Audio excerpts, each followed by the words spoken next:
नमस्कार, जय हिंद। पिछले वीडियो में हमने विद्युत विभव अक्षीय स्थिति में ज्ञात कर लिया था।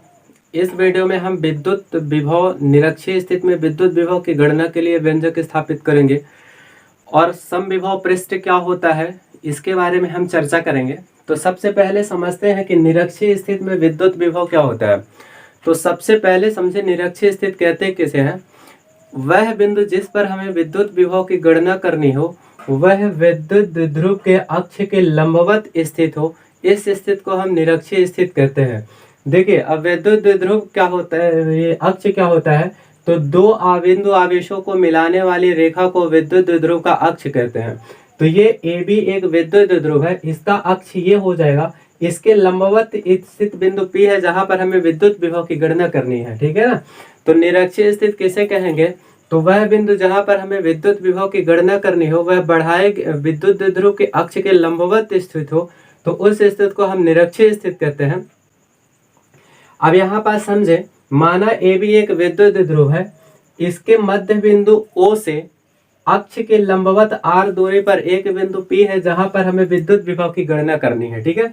A पर प्लस क्यू आवेश, B पर माइनस क्यू आवेश होता है, मान लेते हैं, ठीक है ना। तो अब देखिए, माना A पर स्थित प्लस क्यू आवेश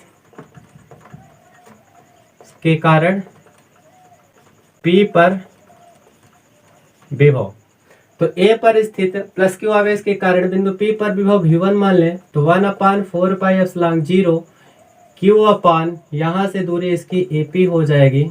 एक नंबर समीकरण डाल देते हैं, ठीक है। अब इसी प्रकार बिंदु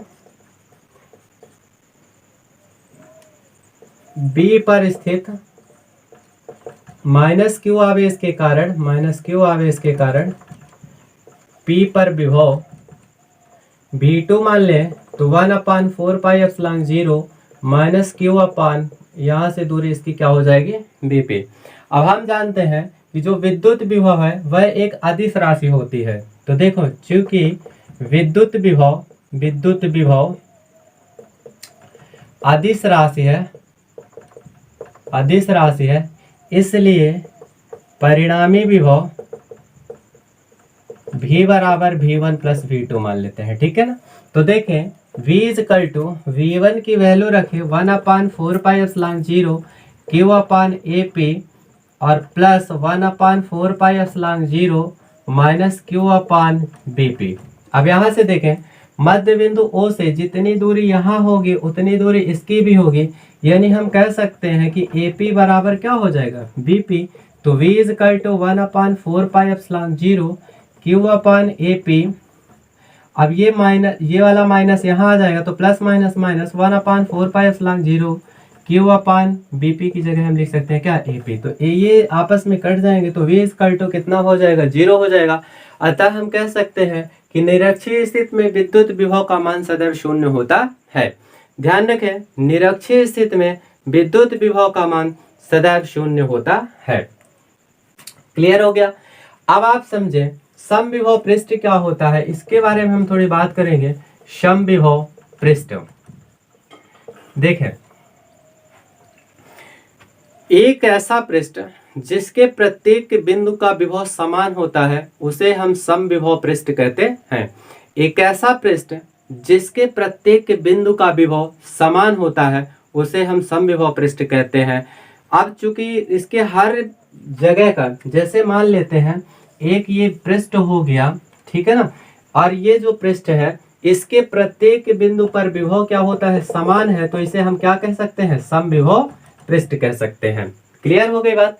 समविभव पृष्ठ की बात आए तो आप बता सकते हैं कि समविभव पृष्ठ किसे कहते हैं। तो समविभव पृष्ठ किसे कहते हैं, एक ऐसा पृष्ठ जिसके प्रत्येक बिंदु का विभव समान होता है उसे समविभव पृष्ठ कहते हैं।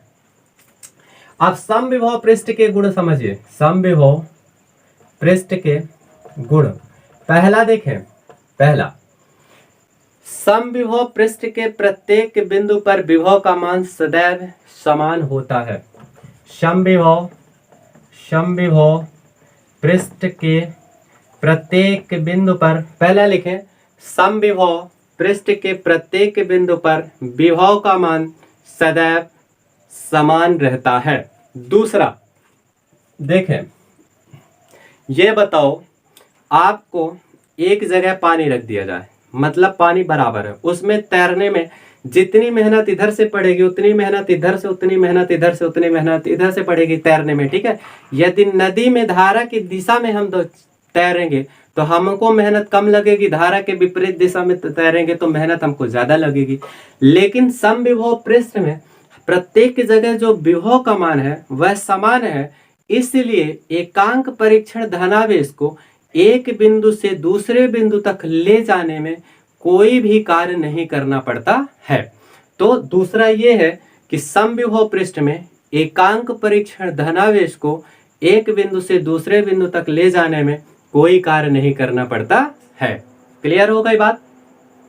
तीसरा समझे, तीसरा ये कहता है, पहला क्या हो गया हमारा, समविभव पृष्ठ के प्रत्येक बिंदु पर विभव सदैव समान रहता है। अब दूसरा ये कहता है कि समविभव पृष्ठ में एकांक परीक्षण धनावेश को एक बिंदु से दूसरे बिंदु तक ले जाने में कोई कार्य नहीं करना पड़ता है। क्योंकि भैया विभव जब समान है तो कार्य क्यों करना पड़ेगा, मेहनत तो वहां होती है जहां हमारे खिलाफ बल लगे हों, तो बल तो है नहीं उसमें, सब हर जगह समान है। तीसरा देखें, समविभव पृष्ठ के किन्हीं दो बिंदुओं के बीच का जो विभवांतर होता है वो सदैव शून्य होता है। कैसे समझे, जैसे एक बिंदु हम यहां पर ले लें, एक बिंदु यहां पर ले लें, इसको V1 मान लें, इसका विभव V2, तो यहाँ पर V1 बराबर मान लो 5 वोल्ट है, तो यहाँ पर भी कहिए कितना होगा, 5 वोल्ट ही होगा ना, क्योंकि समविभव पृष्ठ है, जितना विभव यहाँ होगा उतना विभव यहाँ भी होगा। तो अगर हम विभवांतर निकालें तो V1 माइनस V2, तो दोनों का परिमाण कितना है, समान, तो कितना हो गया, 0।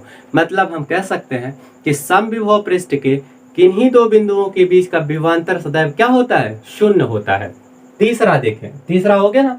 चौथा देखें, समविभव पृष्ठ एक दूसरे को कभी नहीं काटते हैं, समविभव पृष्ठ एक दूसरे को कभी नहीं काटते, क्योंकि हर जगह समान होता है तो आपस में क्या हो जाते हैं, सम्मिलियन हो जाते हैं, यानी मिल जाते हैं, ठीक है।